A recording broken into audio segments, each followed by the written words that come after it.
What do you say to a teen who tells you, I really don't like going to school? If there were any choice, I wouldn't go. If you're like most of us in this room, the first thing that springs to mind is this. But don't you want to go to Amherst College? Seriously, most of us say something like, I'm sorry you don't like school, but you have to go. We all went.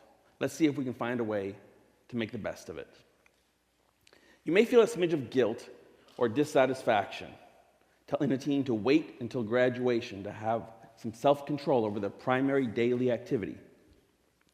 But most of us don't know any better options. As a junior high teacher, that smidge of guilt gnawed at me as I saw many of my students really suffering in school with years to go before graduation. That had not been my experience as a student, and I had not become a teacher to give teenagers lessons in the hard, boring realities of life. No one does. But for me, the tension mounted, and I learned that I could say, if you don't like going to school, then stop going and start getting a life. That was 18 years ago, and now we have a whole network of people spreading that message. Stop going to school and start getting a life? That's preposterous. Who says that to a teenager? It turns out that helping a teenager stop going to school and start getting a life is far more simple than most of us realize. It's an empowering and successful approach, and best of all, it's something each of us can learn to do with confidence and enthusiasm. I know this from helping more than 500 teens stop going to school. Most of these teens would not have embarked on self-directed learning without our support, and very few of them would have dropped out. Nearly all of them would have muddled along and graduated on time in the ordinary fashion. But settling for normal and using all of one's energy to cope is no way to thrive during adolescence. How about waking up excited, taking risks, declaring interests, going places that matter, and deciding for oneself when enough is enough? How about looking forward to Mondays and rooting against snow days? Telling teenagers they can stop going to school is powerful stuff. I frequently meet teens in my office who arrive angry or resentful about having to go to another school-like meeting with their parents. When I say, we can help you stop going to school, I see immediate changes. They sit up. They look at me. Their ears open. Their parents sometimes start crying. From hope, I like to think, but maybe from horror.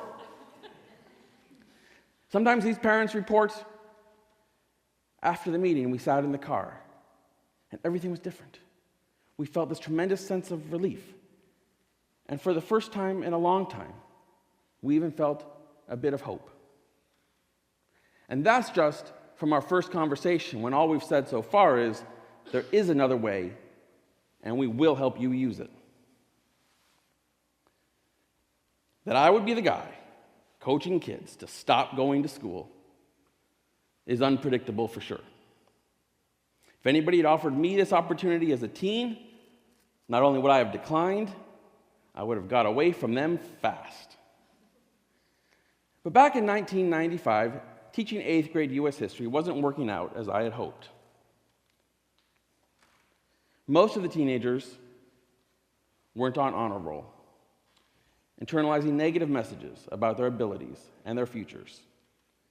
Even those making good grades did so with a good degree of stress or boredom. I felt the pain of some of my students who came to me asking for help to make school better for them. I found that I could not. One of these students, Willow, summarized the situation for me later when she said, "School made me miserable. But of all my teachers, you made me the least miserable." Well, being the least misery-inducing adult in a teen's life did not make me feel like I was maximizing my career. And I began to doubt that even becoming a principal or superintendent would put me on a path to change how these students felt about attending school. I spent a lot of time discussing these issues with my friend and colleague, Joshua Hornick, an 8th grade science teacher. He was upset to see students learning to hate learning, to settle for mediocrity during adolescence. He knew a bit about homeschooling, and he wanted to tell me all about it. But at first, I wouldn't listen. Joshua, stop it. Homeschooling, it's ridiculous. But one day in October 1995, I accepted his gift of the Teenage Liberation Handbook, How to Quit School and Get a Real Life in Education, by Grace Llewellyn. I read the book that night, and it was stunning. It's about teenagers who had grown up without ever attending school, legally homeschooling, but doing something far different than replicating school at home and being taught by their parents. They mostly pursued their interests in music or art, the outdoors, animals, money-making, inventing. Many of them were academic, and they read, and they wrote, and they studied mathematics and history and science and foreign languages to their heart's content. They were active in their communities. They found the adult world wide open to them when they were ready to move on to college, work, internships, and travel. And as I researched the movement, I found that the words to describe these teens were not asocial, bizarre, eccentric.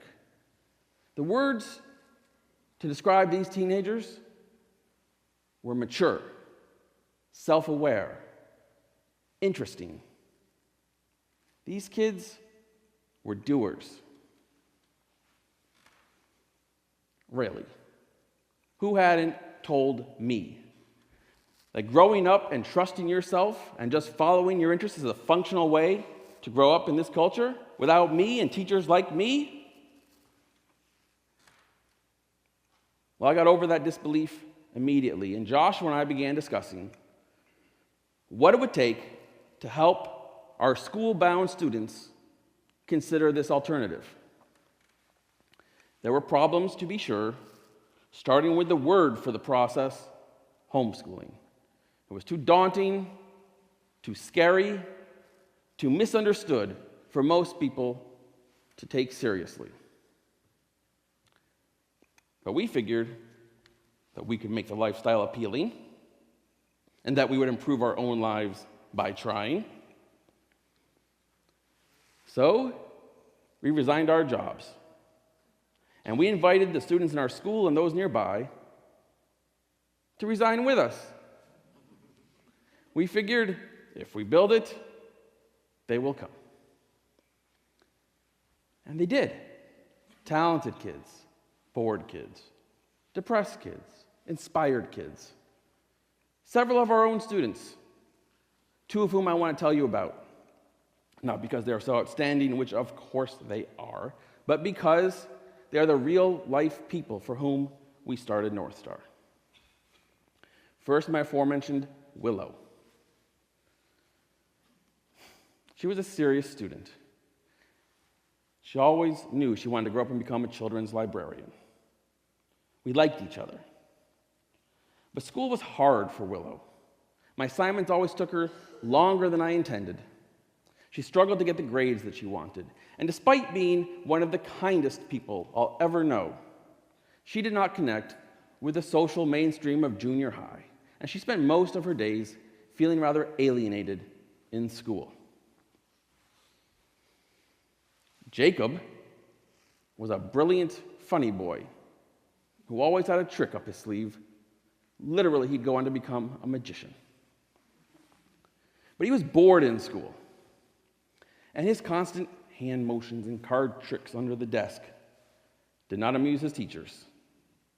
He was kicked out of advanced math, and by 9th grade, Jacob was on a pretty steep downward trajectory in school. Willow and Jacob are now in their early 30s.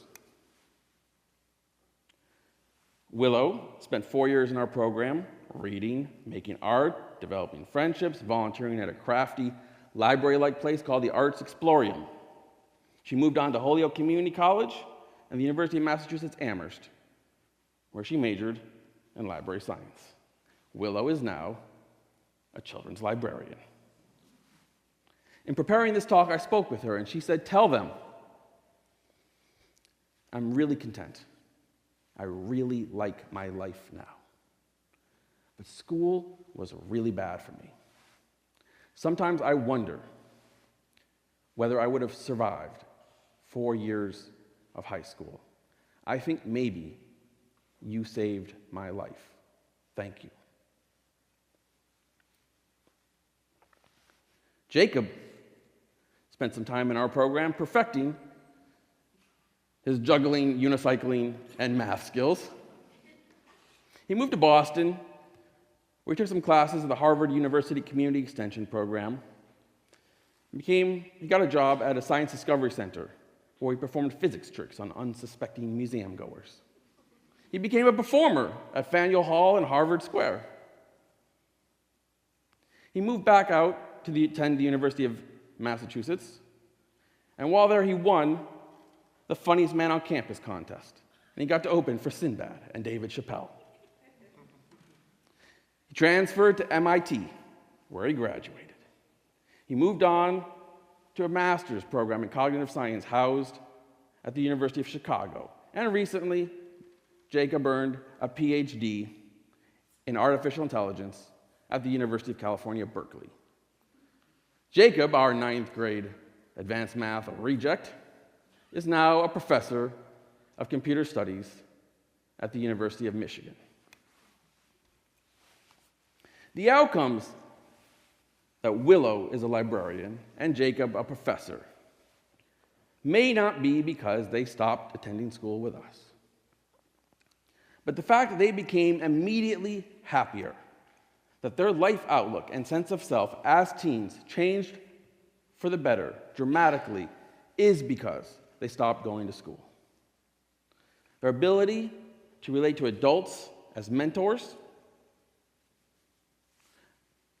their space to develop friendships in a less rigid environment, and the time to play and practice their crafts as teens saved them each years of their lives.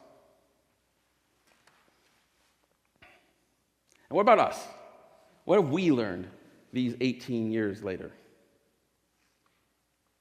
The first thing we've learned is that there's nothing you can do with a traditional high school diploma that you can't do without one, including attend Amherst College, where 2 of our alumni have attended and graduated, and where dozens of self-directed learners have been admitted over the past decade. Our alumni have gone on to all 5 local colleges: Smith, Mount Holyoke, Hampshire, UMass, including the Commonwealth College Honors Program. Brown, Columbia, RISD, Manhattan School of Music, Warren Wilson, colleges all over the country. They've gone on to AmeriCorps, the Peace Corps, the Marines, the Coast Guard. Entrepreneurs have started restaurants and landscaping businesses, computer animation business. One's a Fulbright scholar in Jordan. One became a Buddhist monk in Japan. One's a doctor in Boston. But for the fun of it, I really want to tell you what I consider to be the 2 extremes. One young woman who walked out on a stellar high school career at age 16, 10 years later, became the youngest principal of a public school in Massachusetts. And she's now a senior administrator of a large urban school system. While another of our alumni literally ran off and joined the circus. She's a contortionist on a cruise ship in the Mediterranean.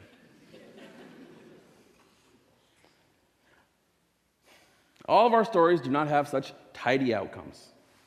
One size does not fit all. North Star and self-directed learning are not for everyone. But I'll tell you this: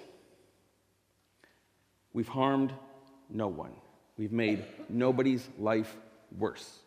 And that's not how I felt when I was teaching junior high school. The second thing we've learned is that school is optional in a very positive sense. Teenagers who want to go to school for that experience should go. Many of the students we've worked with at North Star have chosen to return to high school for the high school experience. Most of them have had siblings who've gone to school for the duration. My own children have always chosen to attend school. We're not saying that nobody should go to school. We're saying that nobody needs to go to school. The third thing we've learned, and the idea closest to my heart, is this. It's one thing to know that school is optional. It's another thing entirely to make school optional for any particular teen. A few people can read a book or hear about an idea and act on it. But most people need some support. This is where you come in. The next time you encounter a teen who says to you, "I wish I didn't have to go to school. Isn't there some other way?" You can be a life changer. You can say, I heard that you actually don't have to go to school, and I'd be interested in exploring that idea with you. I wonder if we could make that work. Try it once, see how it feels. And let me know, I'd like to hear. And this idea is bigger than just those of us in this room talking to one teenager at a time. Unlike private schools and charter schools and school choice, self-directed learning has no admissions, no lotteries, no waiting lists, no maximum capacities. If everybody decided to adopt this approach today, nobody would need to go to school tomorrow. For such a social revolution to occur, support would have to come from organizations such as libraries and museums and community centers and more programs like North Star. After-school programs could begin their offerings earlier in the day. Summer camps might extend their programs year-round. And believe it or not, all of those things are already happening. And those of us who know about them can imagine them happening on a massive scale. Imagine a world where no teen feels trapped in school, where teens who want and need more independence can decide for themselves what to learn and how to learn it, where teens are living for today and not just for weekends and vacations. That world is here now for some teens. We're working to make that world available for all teens. Thank you.